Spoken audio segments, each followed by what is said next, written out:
DPI Tamil News.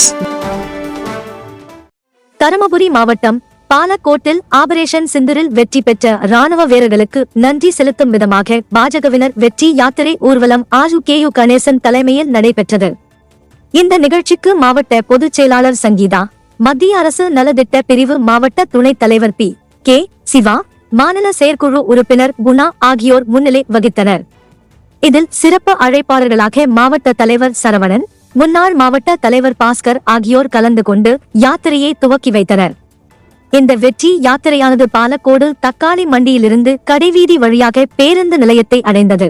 இதில் பாரத பிரதமர் நரேந்திர மோடியின் தலைமையில் நடந்த ஆபரேஷன் சித்தூரில் பங்கேற்ற ராணுவ வீரர்களுக்கு நன்றி செலுத்தும் விதமாக மூவர்ணக் கொடி ஏந்தி ஊர்வலமாக சென்றனர்.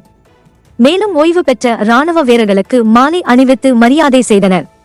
இதில் மாநில செயற்குழு உறுப்பினர் சாமிக்கண்ணு, இந்து முன்னணி மாவட்ட பொறுப்பாளர் ராஜி கோவிந்தராஜ், முன்னாள் மாவட்ட துணைத் தலைவர் முரளி, தெய்வமணி, நகர தலைவர் ஆறுமுகம், மாவட்ட பொருளாதார பிரிவு செயலாளர் சின்னவன், நகர பொருளாளர் முனியப்பன், சரவணன், சின்னசாமி, சசிகுமார், முன்னாள் மாநில பொதுச் செயலாளர் கணேசன், முன்னாள் மீனவர் அணி மாவட்ட தலைவர் மாதையன், முன்னாள் மாவட்ட செயற்குழு உறுப்பினர் ஸ்ரீதேவி, நகர பொதுச் செயலாளர் தண்டபாணி, ஜெய்கணேஷ், செயலாளர்கள் பசுபதி, மணிவண்ணன், முனியப்பன், சாமுவேல் உள்ளிட்ட நிர்வாகிகள் மற்றும் கட்சி தொண்டர்கள் கலந்து கொண்டனர்.